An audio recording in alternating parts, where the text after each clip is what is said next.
Welcome to your Success Tonic. If you're ready to explore what it would mean to step into your boldest, most exciting vision of success, then you're in the right place. Welcome to your Success Tonic. I am delighted to welcome Laurie Drake onto the podcast today to talk about winging it. Laurie wears many hats. She's a business owner and a career coach. She runs a sales and marketing business. She's the chair of the board of a food bank and also a volunteer fitness instructor at the YMCA.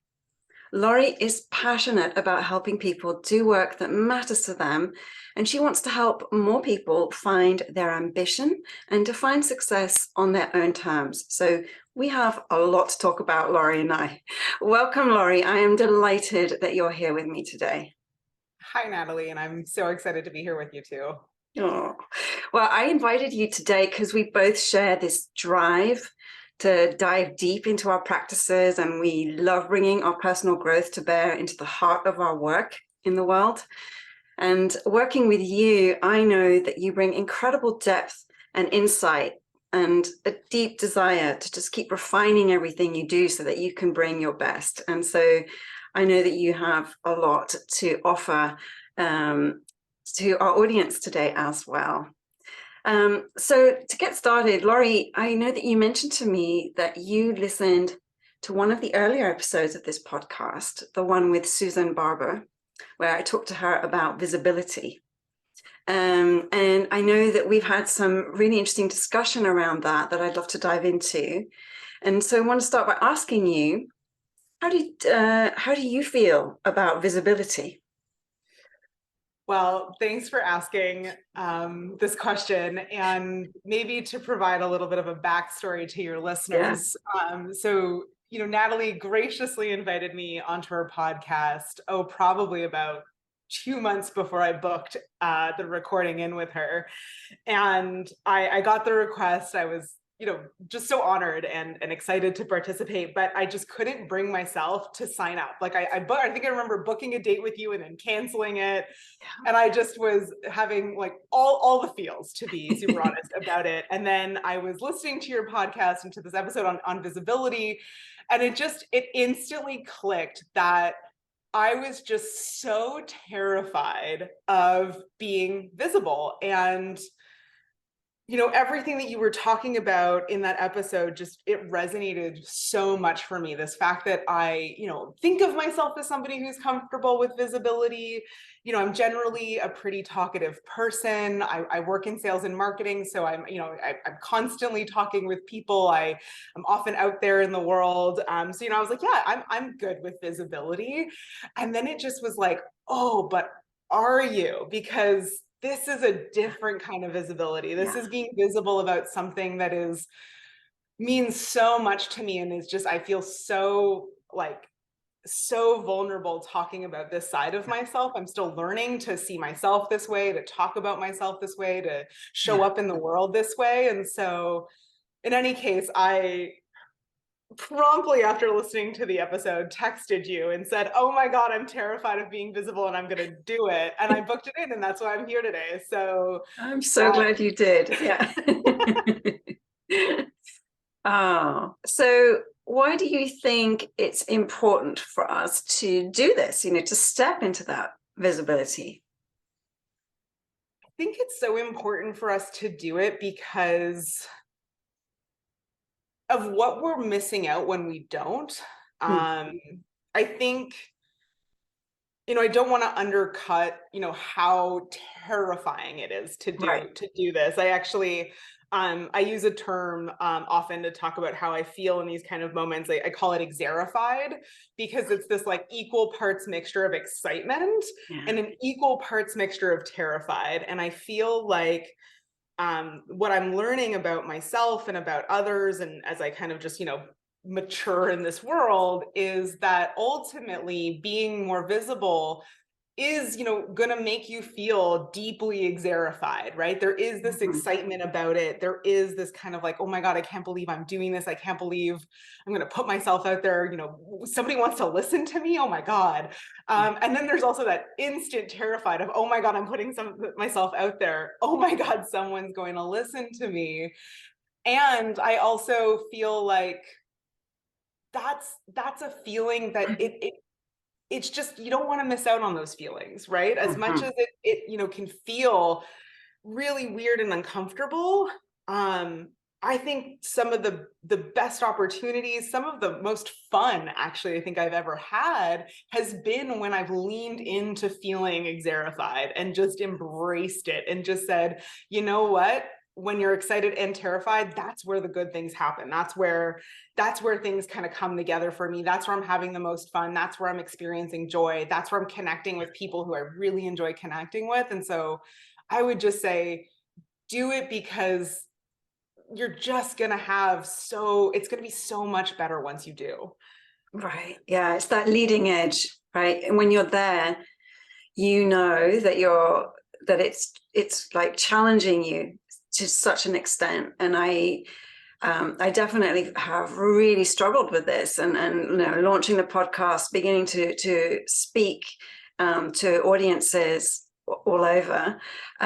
It's been really that that combination of excitement and terror. And the thing that for me really makes like that the drive for me to go out and keep doing it is just the response that I get, you know, which is, wow, this has been so helpful. Wow, you know, my thinking has changed around this now because of this talk or this episode. So I think that you know, we lift each other up when we are willing to be vulnerable and share our stories. And I think, and you know, when we think of it from that perspective, the fear starts to fade significantly. Yeah. That's my experience at any rate.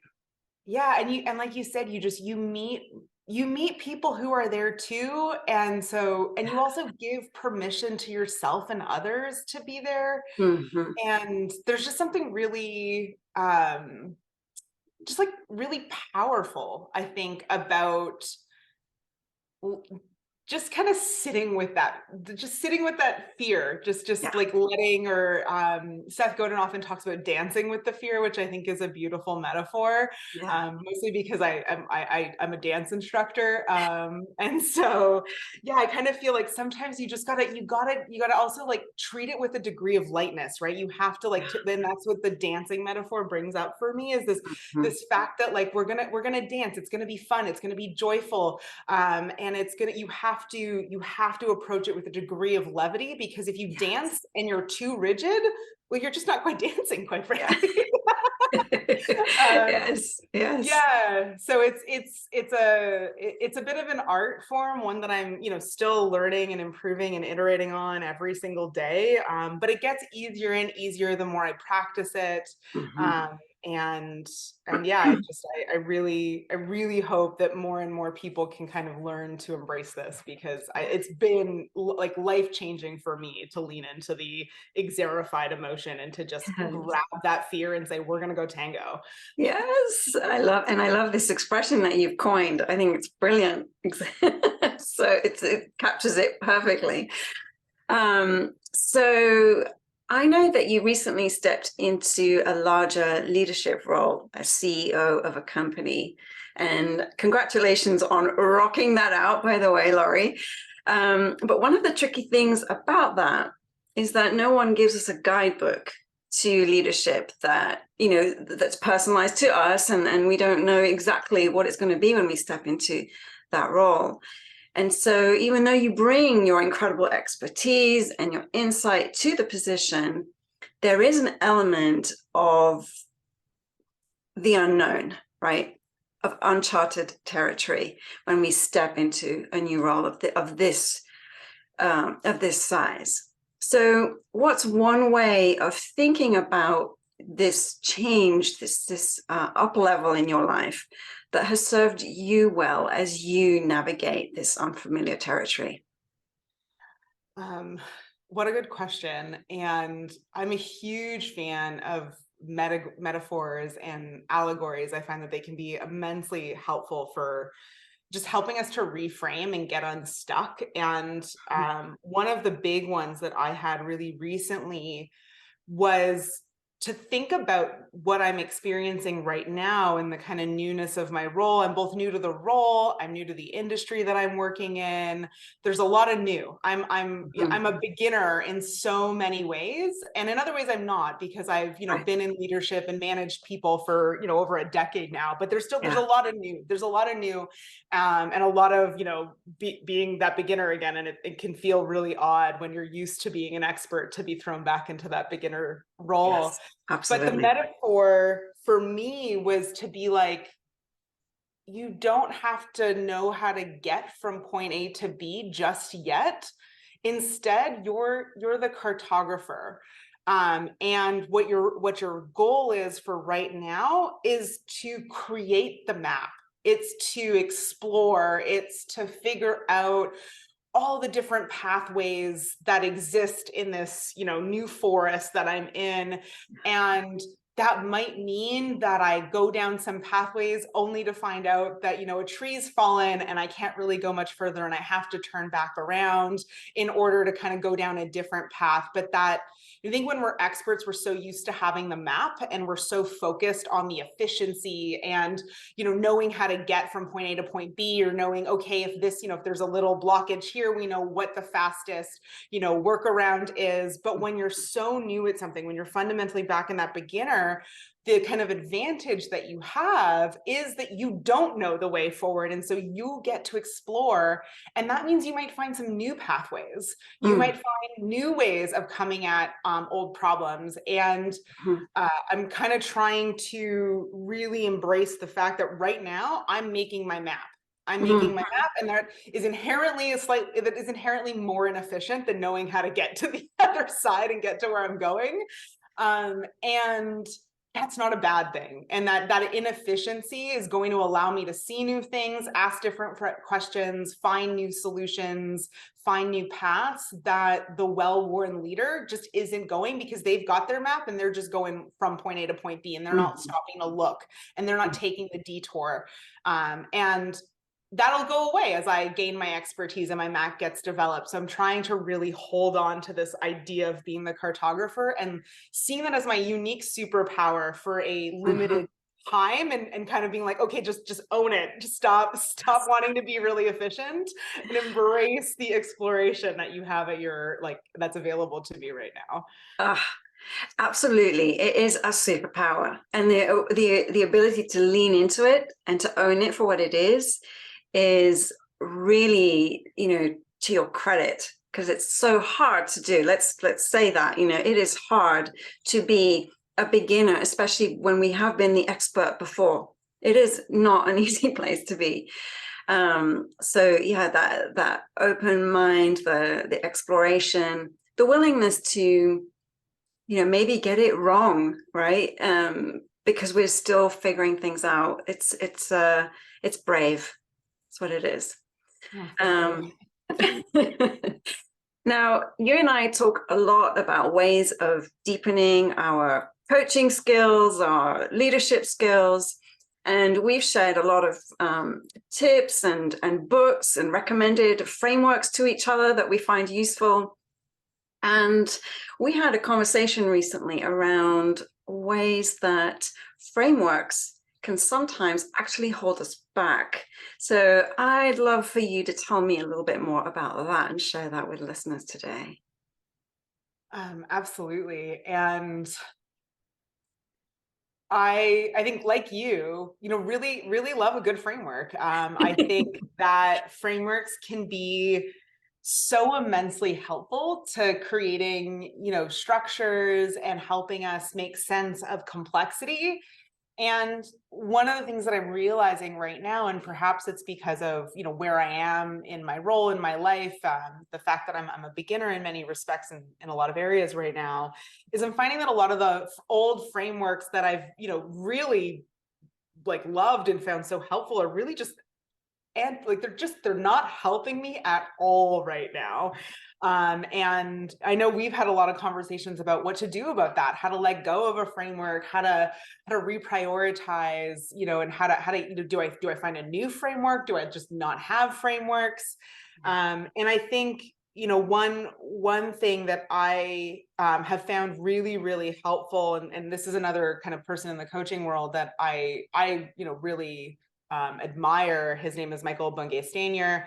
And he has this saying that he says, all frameworks are wrong, but sometimes frameworks can be useful. And I have to keep reminding myself that there is no kind of like right framework. There is no like silver bullet magic. It's going to solve every single one of my problems. In fact, all of them are a little wrong. And it's about trying to figure out which one's going to be most useful to me right now. And so I'm at this kind of position at this point right now where I'm kind of throwing out some of the old frameworks. No, throwing out's maybe actually not quite the right word. Actually, it's more that I'm putting them to the side. I'm taking them off for the moment and saying, right now, you're not useful for me. So it's not that you can never be again, or that you won't be for someone else, but that for right now, for where I am, for what I need, you're not serving me. And trying to find different frameworks to kind of call in and to help me make sense of where I'm at right now. And so, yeah, it's been this weird moment of having to grapple with it. And I think almost like de-pedestalize frameworks, really, right? Like I feel like I've had like a deep veneration of frameworks, and I really like them. I like systems, I like structure, and to have to be just like, okay, these are not the be all end all, and I have to like put them in their rightful spot. And kind of grapple with the I guess like the nuance required to say, you can be useful for me. You were useful. You might be useful in the future, but right now you're just not doing it for me. Right. I think that word you just used is so key. Nuance. Sometimes a framework does not allow for nuance, and certainly not when you are winging it, the way when you're just figuring out, when you're charting your map. It's like, the framework might be great when you get to your destination to sort of build what you're going to build, but on the journey, it might be completely irrelevant. Yeah, and it can make the journey more stressful, or at least that's been my experience at the moment, is trying to hold on to frameworks or find a new framework has actually been provoking more stress in me. And over the past few weeks, I've been kind of letting go and embracing this this winging it philosophy. We could talk a little bit more about that. But part of it has just been to say, you know what, when I'm the cartographer, the framework, I'm building the framework, right? So of course I don't have it. And to expect myself to have it right now at this point in my life is just going to make it so much hard for me to do the thing that I'm supposed to be doing right now, which is exploring. And so, so it's just been this odd tension for me about wanting the structure, but then also realizing that structure is what's causing so much stress and anxiety for me. And so letting it go, which would typically be the thing that would cause me stress and anxiety, is actually the thing that's helping me right now. It's amazing, right? So tell us a bit more about your philosophy around winging it and how that plays into your definition of success. I'm fascinated by this. Yeah, so maybe I'm going to start with a little bit of a backstory, because how I came to appreciating winging it is there's a history there, and it's not an easy one. I hated the term for a really, really long time. But yeah, I'd say that for for many years, and I think this is probably true for many people, but I used to have this idea that like people who owned businesses, people who sat in management or leadership positions, just like had it all figured out, that they understood it all. I'm saying this now with a degree of humor, because I now am in these positions and I'm going, okay, this is not how it works. But when I'm going to go back 15 years in my life, and that's what I thought about, people who do the types of things I do right now. Right. And when I really started to, work up my career and kind of really started to, take on, management and leadership roles and kind of step into that, I first got so angry. Like I was literally enraged when I found out that actually most of the people in leadership roles, like, you know, they knew a lot. Like, I'm not going to say that we have no experience and we have no expertise and like, we're, you know, like that's not true. Right. No. But that, you know, ultimately they don't have it all figured out, right? When they're handed a new project, they're like anybody who's handed a new project, they have to figure it out themselves. They have to, you know, they're going to stumble and fumble until they get good at something too. And so I spent a huge portion, you know, of my early career just being really angry about this, being really angry and feeling like the wool had been pulled over my eyes and how dare they, and like, how can't they not have it figured out? And then a few years ago, it just kind of like dawned on me that I could flip that anger and turn it into a sense of freedom and just say, well, wait, if this isn't about having to know how to do something before you do it, what could I be doing that I want to be doing? And so for me, that was like a massive pivotal shift in my, you know, in my emotional state, but also just in how I was even thinking about all of this. And then for me, this was a like, oh, if other people don't have to have it all figured out, if other people are kind of winging it and you know, using their past experience and expertise to have the confidence and self-trust that it requires to wing it, well, I can go do that too. And it just opened it for me. That was the moment that really like opened up a ton of possibility for me. And it really became more about trusting myself and like leaning into my love of learning. I love to learn. It's like my favorite thing. People always ask me, you know, if you won the lottery, what would you be? I'm like a professional student. It's very simple. Yeah, we share that for sure. Forever.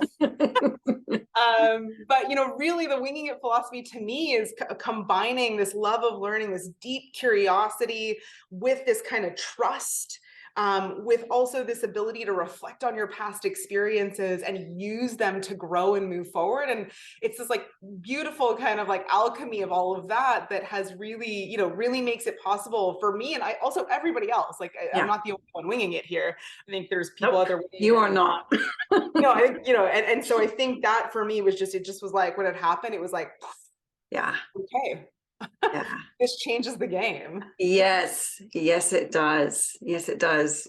You know, I think when you do look at leaders, people that mentors, people that you look up to, you know, when you're younger, you do think they have this kind of magical source of confidence and knowledge. You know, you're like, I could never be like that. I can, you know, and it seems so distant to where you are. And the thing that we have to do is to learn how to deal with this inner voice of self-doubt, you know, and you know, lean into that curiosity, that desire to learn, and just not be held back by the self-doubt. You know, to maybe, you know, we all have it. Everyone has that self-doubt, but you know, just you know, so even, you know, our mentors and the people who are out there just doing amazing things, they all struggle with that. Everyone has that inner critic who's trying to tear you down. Absolutely. And I think it's probably the number one question I get asked in like informational interviews and those types of situations is, you know, what do I need to do to get that confidence, to get that ability? Like, and I'm just like, okay, you're not going to want to hear this because I didn't want to hear this when I was your age, but you're going to just have to do it. Like, you're just going to have to, like, the confidence comes. I think that's been like a big shift for me is I think earlier on, I thought that it was confidence led to action. And now I'm like, no, action leads to confidence, actually.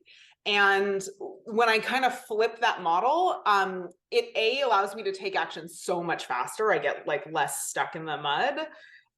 But also it is just more productive. It actually does build my confidence faster when I'm working from a place of action rather than from a place of over planning, over educating, over theorizing. And I you know, full disclosure, I fall into those ruts like all the time. Oh, like even though I know this, I still will do it. Yeah, of course. Yeah. And really the best news of all is that, you know, there are tools out there that can help you deal with the lack of confidence or whatever else. But like you said, it's actually very simple, you know, how to build that confidence, and it is finding the strength within just to take that first step. It's usually just that. Yeah. And not to overanalyze it, to be, you know, quite honest. I think, you know, one example that you are familiar with is I recently launched a blog, which has been 2 years in the making. I kind of roll my eyes now at it when I think about it in retrospect, but this project for me was, you know, one of those ones where I got stuck in that rut of overthinking, over planning, over learning, over theorizing for a solid 2 years, to be, if I'm being super candid with the audience. And I kept on being like, okay, well, I need to have everything figured out. I need to know exactly what the point of this is. I need to know exactly what sales funnel this is going to drive to. I need to know what product it's going to lead into. I need to figure out who my audience is.